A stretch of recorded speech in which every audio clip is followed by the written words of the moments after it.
सुप्रभात बच्चों, आज हम आपकी पाठ्य पुस्तक हिंदी के पाठ 3 का अध्ययन करेंगे जिसका शीर्षक है ममता। तो चलिए पाठ को पढ़कर जानते हैं पाठ के विषय में विस्तार पूर्वक। पाठ को शुरू करते हैं। पाठ 3 ममता पाठ परिचय जानेंगे। प्रस्तुत पाठ के माध्यम से लेखक ने भारत की गौरवपूर्ण संस्कृति का मनोहारी वर्णन किया है। बताया है कि हमारी संस्कृति, हमारा जो इतिहास है वो कितना गौरवपूर्ण रहा है। पढ़ते हैं। पहला दृश्य है पाठ का। रोहतास दुर्ग के एक प्रकोष्ठ में बैठी ममता शोण के तीक्ष्ण गंभीर प्रभा को देख रही थी। ममता विधवा थी, मन में वेदना, मस्तिष्क में आंधी, आंखों में पानी की बरसात लिए वह दुख की कंटक शयन में विकल थी। तो ये कहानी है ममता की, जो कि रोहतास दुर्ग के किले के एक प्रकोष्ठ, हम कह सकते हैं खिड़की में बैठी हुई है और जो तेज तेज जो सूरज चमक रहा है, हवा जो चल रही है उसके प्रभाव को देख रही है। ममता एक विधवा औरत है। विधवा यानी कि जिसका पति मर गया है। उसके मन में वेदना है, पीड़ा है, मस्तिष्क में हमेशा कुछ ना कुछ चलता रहता है, जैसे आंधी आती है ना, ऐसे बहुत तेजी से कुछ ना कुछ चलता रहता है। आंखों में हमेशा पानी भरा रहता है और वह दुख भरी कांटों की शैया सहने में सह रही है। मतलब ये सारे दुख सह रही है। दुखों की शैया के कांटों के समान वो जो लगती है उसको वो सहती है। वह रोहतास दुर्ग पति के मंत्री चूड़ामणि की अकेली दुहिता थी, इसीलिए किसी चीज का अभाव उसके लिए असंभव था, किंतु वह विधवा थी। जो ममता है, जो रोहतास दुर्गपति यानी कि जो दुर्ग के जो राजा हैं, उनका जो मंत्री है चूड़ामणि, उसकी अकेली दुहिता मतलब पुत्री है, इसीलिए कोई भी किसी भी चीज की उसके जीवन में कोई कमी नहीं है, लेकिन वह विधवा है। हिंदू समाज में एक विधवा संसार का सबसे तुच्छ निराश्रित प्राणी है, अस्तु उसकी विडंबना का अंत कहाँ था।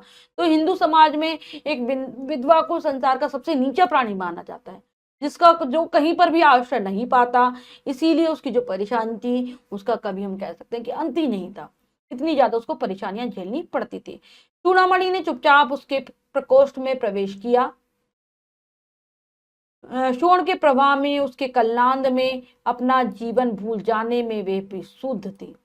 तो जो चूड़ामणि है वो आते हैं, प्रवेश करते हैं, और जो आवाज आ रही थी, जो लगातार हवा की जो तेज आवाज थी, उसका जो स्वर था वो एकदम सब कुछ भूल चुकी थी। उसकी आवाज में बिल्कुल बेसुध, जैसे इंसान बेहोशता रहता है ना, वैसे थी वो। इसीलिए पिता का अंदर आना बहनें जान सकी। चूड़ामणि व्यथित हो उठे। स्नेह पालिता पुत्री के लिए वे क्या सेवा करें यह निश्चय नहीं कर सकते थे। लौटकर बाहर चले आए। प्राय ऐसा होता रहता था, पर आज उनके मन में बड़ी दूर चिंता थी। तो वो उसे पता ही नहीं चलता कि पिताजी कमरे में आए हैं। ये देखकर वो बेचैन हो जाते हैं, परेशान हो जाते हैं, क्योंकि उन्होंने अपनी पुत्री को बहुत प्यार से पाला था। वो समझ में नहीं आ रहा था कि इसके लिए क्या करें। वे लौटकर चले जाते हैं, क्योंकि ऐसा ही होता था। लेकिन आज वह उनके मन में बड़ी परेशानी थी, बहुत बुरी चिंता थी। एक पहर बीत जाने पर वे फिर ममता के पास आई। इस बार उनके साथ कुछ सेवक चांदी के बड़े बड़े थालों में कुछ लिए थे। उनकी पदचाप सुन ममता ने मुड़कर देखा। उन्होंने सब थालों को रखने का संकेत दिया। अनुचर थाल रखकर चले गए। ममता ने पूछा, यह क्या है पिताजी? फिर एक पहर बीत जाता है, यानी कि सुबह से दोपहर हो जाती है। फिर आते हैं वो ममता के पास। उनके साथ उनके नौकर थे, जो कि चांदी के थालों में कुछ लेकर आए थे। वो अपने नौकरों को आदेश देते हैं, रख दो, और फिर नौकर चले जाते हैं। ममता पूछती है अपने पिताजी से, ये क्या है? तेरे लिए बेटी उपहार है। वो कहते तेरे लिए भेंट है, उपहार है, कहकर चूड़ामणि ने थालों पर से आवरण हटा दिया। स्वर्ण का पीलापन इस सुनहरी संध्या में विकीर्ण होने लगा। तो वो कह देते हैं उपहार है, हटाते हैं, तो वहां पर जो स्वर्ण, इतना सारा सोना था उन थालों में कि लग रहा था कि जो संध्या है, जो शाम है, वो भी खत्म हो गई है। इतना स्वर्ण यह कहाँ से आया? ममता, यह तुम्हारे लिए ही तो है। कह पूछती है, कहाँ से आया इतना सारा सोना? वो कहते तुम्हारे लिए। तो क्या आपने म्लेच्छ के का उत्कोच स्वीकार कर लिया पिताजी? है अनर्थ है, अर्थ नहीं, लौटा दीजिए पिताजी। हम लोग ब्राह्मण है, इतना सोना लेकर क्या करेंगे? तो कहती है कि क्या तुमने जो म्लेच्छ का जो उसने कहा था वो स्वीकार कर लिया? तो वो क्या कहती है, जो म्लेच्छ है उसका तुमने जो प्रस्ताव है वो उत्कोच मतलब स्वीकार कर लिया है, और ये गलत है। इसका कोई मतलब नहीं। हम तो ब्राह्मण हैं और हमारे लिए इतना सोना व्यर्थ है, हम इतना सोना लेकर क्या करेंगे। इस पतोन्मुख प्राचीन सामंत वंश का अंत समीप है बेटी।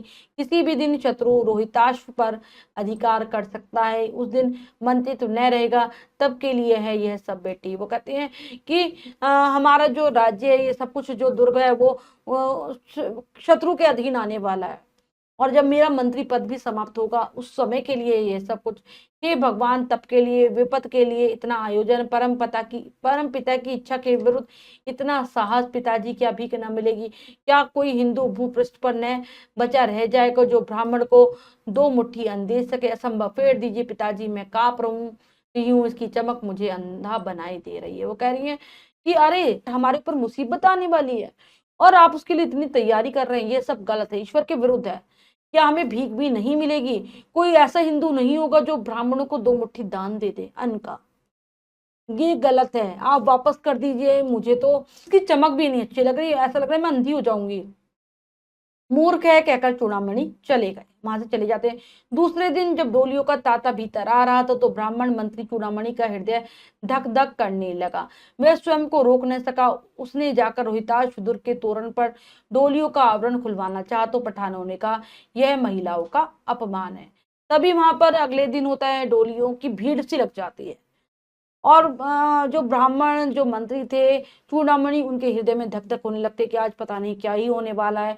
तब वह स्वयं जाते हैं, दुर्ग के किले पर जाते हैं, दरवाजे पर जाते हैं, और क्या करते हैं, डोलियों पे से जो पर्दा गिरा हुआ था उसको हटवाना चाहते हैं। लेकिन वहां पर जो डोलियां थी वो पठान लोग लेकर आए थे, यानी कि मुस्लिम लोग लेकर आए थे। तो वो कहते हैं कि ये महिलाओं का अपमान है, अगर आप हटाएंगे। बात बढ़ गई, तलवारें खिंच गई, ब्राह्मण मंत्री वहीं मारा गया और राजा रानी को सब छली शेरशाह के हाथ लग गए। निकल गई ममता, डोलियों में छुपे बैठे सैनिक दूर भर में फैल गए, पर ममता न मिली। तो आपस में फिर लड़ाई शुरू हो जाती है, आपस में तलवारें खिंच जाती है, क्योंकि डोलियों में स्त्रियां नहीं थी, सैनिक थे। किसके थे? शेरशाह सूरी के सैनिक थे। तो वो राजा रानी सब कुछ लूट लेते हैं। पूरे पूरे राज्य में, पूरे दुर्ग में दुश्मन सैनिक ही दिखाई देते हैं, लेकिन उनको ममता कहीं पर भी नहीं मिलती है। अब अगला दृश्य है, काशी के उत्तर में धर्मचक्र विहार मौर्य और गुप्त सम्राटों के कीर्ति खंडर था। भग्न चूड़ा, तृण गुल्मों से ढेर, प्राचीन ईंटों के ढेर, बिखरी भारतीय शिल्प की विभूति ग्रीष्म रजनी की चंद्रिका में स्वयं को शीतल कर रही थी। तो ये वहां पर एक काशी के उत्तर में धर्मचक्र विहार है, मतलब वहां पर पहले जो सम्राट हुआ करते थे उनके सब टूटे फूटे किले खंडर आदि हैं, उसके बारे में बताया। और वहां पर चारों तरफ गर्मी की ऋतु है और चांदनी फैली हुई है। जहां पंचवर्गीय भिक्षु गौतम के उपदेश श्रवण करने के लिए मिले थे, उसी स्तूप के भग्नावेश की मलिन छाया में, कुटिया में के दीपा लोक में एक किशोरी पाठ कर रही थी। मतलब जहां पर हम कह सकते हैं गौतम बुद्ध जो हमारे बौद्ध भिक्षु हैं, मतलब महात्मा गौतम बुद्ध के बारे में, वहां पर जहां पर वो उपदेश सुनाते थे, वहीं उन्हीं के स्तूप में एक कुटिया बनी हुई है, और वहां पर दीपक का प्रकाश फैला हुआ, एक किशोरी युवती वहां पर पाठ पढ़ रही है। पाठ रुक गया, एक भयंकर और हताश आकृति दीप के मंद प्रकाश में सामने आ खड़ी हुई। स्त्री उठी, उसने कपाट बंद करना चाहा, परंतु उस व्यक्ति ने कहा, माता मुझे आश्रय चाहिए। तो आराम से वो पाठ कर रही है, तभी देखती है कि कोई आकृति उस दीपक के सामने खड़ी है। वो दरवाजा बंद करना चाह रही थी वो महिला, लेकिन नहीं कर पाई।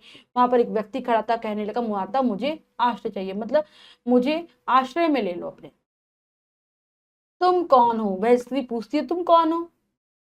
मैं मुगल हूँ, चौसा युद्ध में शेरशाह से विपन्न हो रक्षा चाहता हूँ, इस रात अब आगे जाने में असमर्थ हूँ। कहता है, अपने आप को मुगल बताता है कि चौसा का युद्ध हुआ है, मैं शेरशाह से अलग हो गया हूँ और अब मैं रक्षा चाहता हूँ।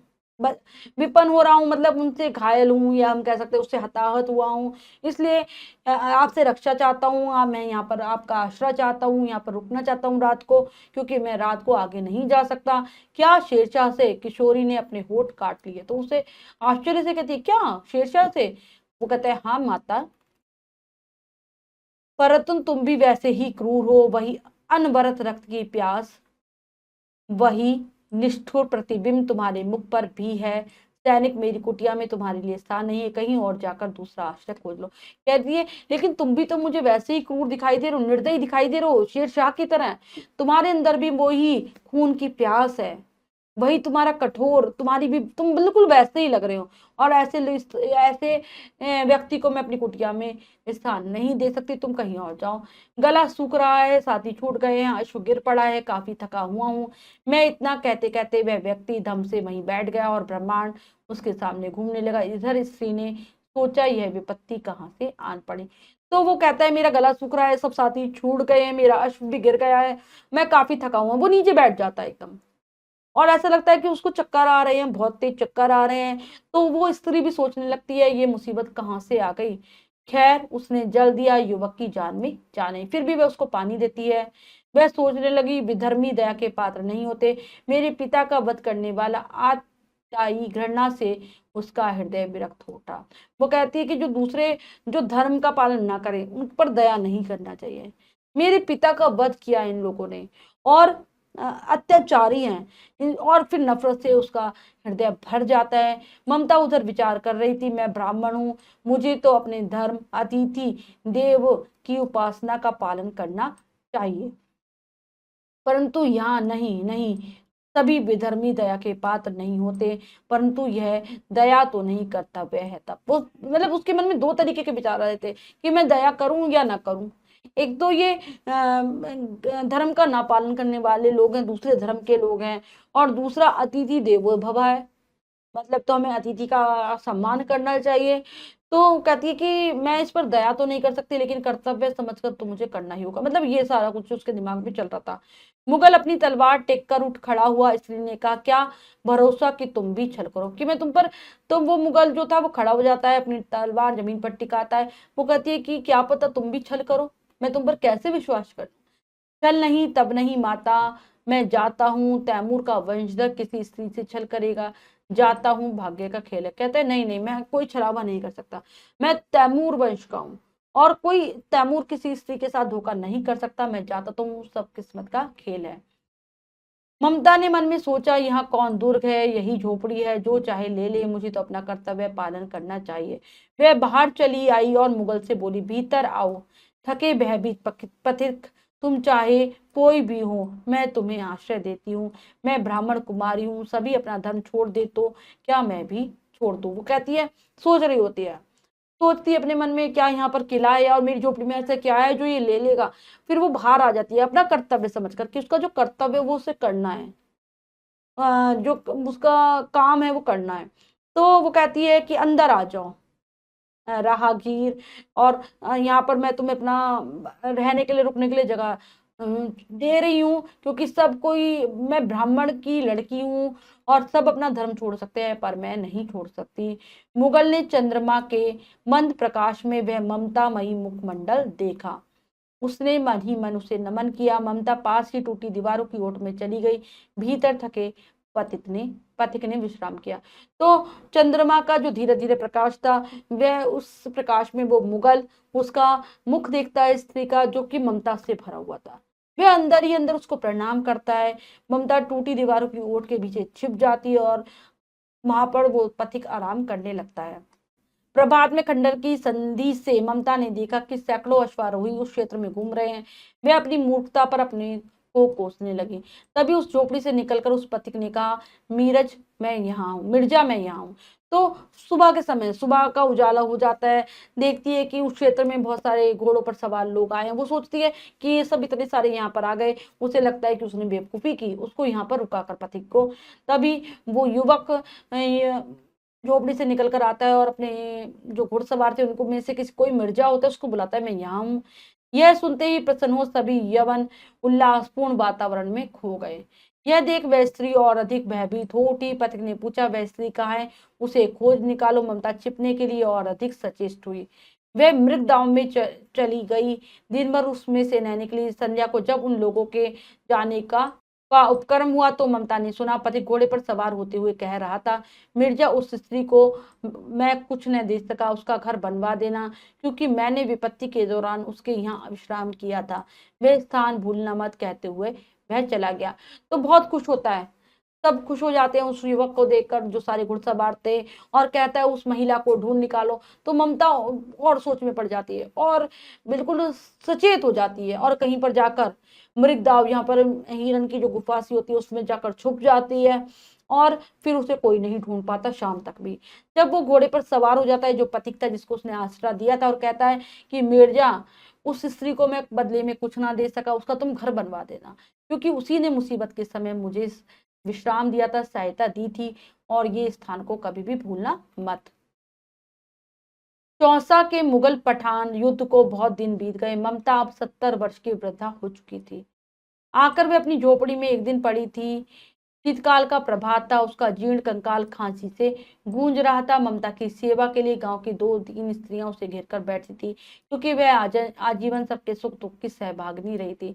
बहुत दिनों तक जो युद्ध चला था चौसा का मुगल और पठानों के बीच, वो खत्म हो गया था। अब वो 70 साल की हो गई थी, और ऐसी स्थिति उसकी जैसे कि बिल्कुल कमजोर अवस्था में, कंकाल वाली स्थिति में, बहुत खांसी हो रही थी, और सर्दी की वो सुबह थी। ममता की सेवा करने के लिए गांव की 2-3 स्त्रियां उसको चारों तरफ थी, क्योंकि हमेशा वो उसने सबका सुख दुख में साथ दिया था। ममता ने जल पीना चाहा, एक स्त्री ने सीपी से जल पिलाया। सहसा एक अश्वारोही उस झोपड़ी के द्वार पर दिखाई दिया। वह अपनी धुन में अपने आप से कहने लगा, मिर्जा ने जो नक्शा बनाकर दिया है वह तो इसी जगह का लगता है, मगर अब तक तो वह बुढ़िया मर चुकी होगी। अब किससे पूछूं कि एक दिन शहंशाह हुमायूं इस किस छप्पर के नीचे आकर बैठे थे। वह घटना तो 70 वर्ष पहले की थी। तो वो जल पीना चाहती है, महिला जल पिलाती है। तभी वहां पर वो जो घोड़े पर सवार व्यक्ति एक आता है, वहां पर कहता है कि मिर्जा ने जो नक्शा बनाया था वो तो इसी जगह का लगता है, लेकिन शायद इतने साल पुरानी बात है, 70 साल पहले की, अब तो वो मर भी चुकी होगी वो बुढ़िया। और क्योंकि अब मैं कहाँ से खोजूं कि शहंशाह हुमायूं किस छप्पर के नीचे आकर बैठे थे, यानी कि जो पथिक था वो शहंशाह हुमायूं था। ममता ने सुना, उसने पास बैठी स्त्री से कहा, उसे बुलाओ। ममता ये बात सुनती हो तो उसको बुलाती है। अश्वारोही पास आया। ममता ने रुक रुक कर कहा, मैं नहीं जानती कि वह शहंशाह था या साधारण मुगल, पर एक दिन इसी झोपड़ी में रुका था। मैंने सुना था कि वह मेरा घर बनाने की आज्ञा दे गया था। मैं आजीवन अपनी झोपड़ी खुदवाने के डर से भयभीत रही थी। भगवान ने मेरी सुन ली, मैं आज इसे छोड़ी जाती हूँ। अब तुम यहाँ मकान बनाओ या महल, मैं अपने चिर विश्राम गृह में जाती हूँ। वो कहते हैं, बुलाती है, कहती है कि मुझे नहीं पता मैंने जिसको आश्रय दिया था वो शहंशाह था या कोई आदमी था, साधारण आदमी था, पर वो मुगल था। और मैंने सुना था जाते हुए कह रहा था कि यहाँ पर महल बनवा देना। मैं हमेशा डरती रही कि कब मेरी झोपड़ी को खुदवा दिया जाएगा और इस पर महल बना दिया जाएगा। अब तुम्हें जो करना है करो, झोपड़ी पर मकान बनाओ, महल बनाओ, क्योंकि मैं तो हमेशा के लिए विश्राम गृह में जा रही हूँ। मतलब हमेशा के लिए, अब क्या हो रही थी, उसकी मृत्यु होने वाली थी, हमेशा के लिए मैं विश्राम करने के लिए जा रही हूँ। वह अश्वारोही अवाक खड़ा था, मतलब स्तब्ध था, एकदम शांत खड़ा हो गया। वो देखता रह गया। बुढ़िया के प्राण पखेरु अनंत में उड़ गए, और बुढ़िया जो थी वो मर जाती है। ऐसा लगता है कि उसके आकाश पक्षी की तरह आकाश में उड़ गए हैं। पखेरु मतलब पक्षी और अनंत मतलब आकाश। वहां एक अष्टकोण मंदिर बना और उस पर शिलालेख लगाएगा, सातों देशों के नरेश हुमायूं ने एक दिन यहाँ विश्राम किया था। फिर वहां पर एक अष्टकोण मंदिर बनाया, और वहां पर एक शिलालेख यानी कि एक पत्थर का खंबा लगाया गया, उस पर लिखा हुआ था कि सातों देशों के नरेश हुमायूं ने यहाँ एक दिन आराम किया था, विश्राम किया था। उनके पुत्र अकबर ने उनकी स्मृति में यह गगनचुंबी मंदिर बनवाया, और उनके पुत्र अकबर ने यह मंदिर बनवाया है जो आकाश को चूम रहा है।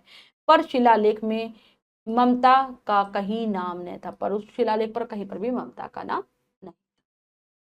ठीक है, तो ये थी हमारी कहानी जो कि हमारी भारत की संस्कृति को बताती है कि हमारे जो हम जो भारतीय लोग होते हैं ना, वो अपने धर्म को तवज्जो देते हैं। हर अतिथि देवो भव मानते हैं, चाहे वो हमारा दुश्मन ही क्यों ना हो, हम उसे विश्राम देते हैं, हम उसका स्वागत सत्कार करते हैं। अब हम पाठ के शब्दार्थ कर लेते हैं बच्चों। शब्द पिटारा में से प्रकोष्ठ, कमरा, प्रभात धारा, वेग, कंटक, शयन, कांटों की सेज, विकल, व्याकुल, बेचैन, दुहिता, बेटी, निराश्रित, बेसहारा, पदचाप, पैरों के चलने की आवाज, अनुचर, सेवक, पीछे चलने वाले, विकीर्ण, उभरना, फैलना, उत्कोच, उपहार, रिश्वत, पतनोन्मुख, नाश की ओर जाने वाला, विभूति ऐश्वर्य धन दौलत, रजनी रात, कपाट दरवाजा, विपन दुखी, अश्व घोड़ा, मृगदा भीड़ों के रहने का स्थान, अष्टकोण 8 कोणों वाला, स्मृति याद में, शिलालेख पत्थर पर खुदा ले। ये है पाठ के शब्दार्थ, इन्हें आप याद कर लेंगे। अब हम अभ्यास कार्य कर लेते हैं, जो कि है हमारा लेखनी कौशल में से पहला प्रश्न है। सही उत्तर वाले गोले को रंगे। प्रश्न 3 विकल्प है, 2 गलत है, 1 सही है। हमें सही विकल्प को चुनना है, सही का निशान लगा देना है। करते हैं। ममता की कुटिया में शरण लेने आया था शेरशाह, बाबर, हुमायूं। तो कौन आया था? हुमायूं। वह अश्वारोही अबाक खड़ा रहा, बुढ़िया के पंख उड़ने लगे, प्राण पखेरु अनंत में उड़ गए, कान खड़े हो गए, प्राण पखेरु अनंत में उड़ गए। स्वर्ण की इस सुनहली संध्या में विकीर्ण होने लगा, पीलापन, नीलापन, हरापन। तो पीलापन। नेक्स्ट है, नीचे दिए गए शब्दों से रिक्त स्थान भरिए। तो चलिए करते हैं, यहाँ पर शब्द दिए गए हैं। वह रोहताश्व, द्रुपति के मंत्री चूड़ामणि की अकेली दुहिता थी, मुगल अपनी तलवार टेक कर उठ खड़ा हुआ, ममता पास ही टूटी दीवारों की ओट में चली गई, एक स्त्री ने ममता को सीपी से जल पिलाया, वहां एक अष्टकोण मंदिर बना। नेक्स्ट है, सत्य कथन पर सही तथा सत्य कथन पर गलत का निशान लगाइए। करते हैं। ममता रोहताश्व दुर्ग के दुर्गपति की पुत्री थी, बिल्कुल सही। ममता विधवा युवती थी, बिल्कुल सही। चूड़ामणि ने मिलेज का उत्कोच स्वीकार कर लिया था। मिलेज का उत्कोच मतलब मिलेज का प्रस्ताव स्वीकार कर लिया था। सभी विधर्मी दया के पात्र होते नहीं, गलत। नेक्स्ट है, निम्नलिखित को सुमेल कीजिए, मिलान करना है। करते हैं। 2 कॉलम में आ और बा। प्रकोष्ठ, प्रकोष्ठ, कमरा, दुहिता, पुत्री, विभूति। नेक्स्ट है, विभूति ऐश्वर्य, रजनी क्या आ जाएगा? रात, कपाट किवाड़, उत्कोच उपहार, उपहार कह सकते हैं हम, प्रस्ताव कह सकते हैं, कंटक शयन कांटों की तेज और प्रवाह हो गई धारा या वेग। बच्चों, हमने पाठ को बहुत अच्छे से समझकर पढ़ा और अभ्यास कार्य किया। इसके बाद जो भी कार्य वो आप स्वयं करेंगे सुंदर अक्षरों में अपनी अभ्यास पुस्तिका में। बच्चों, आज हमने पाठ के माध्यम से जाना कि हमारे जो भारतीय संस्कृति है और हमारा जो इतिहास है वो बहुत गौरवशाली रहा है। वो अतिथि को हमेशा से देव देव यानी कि भगवान के समान मानता रहा है, और इसके लिए चाहे उसे शत्रु को भी आतिथ्य देना पड़ा हो। आशा करती हूँ यह पाठ आप बहुत अच्छे से समझ गए होंगे। पाठ को फिर से पढ़ेंगे। मिलते हैं अगली कक्षा में नए पाठ के साथ। तब तक के लिए स्वस्थ रहिए, प्रसन्न रहिए। धन्यवाद।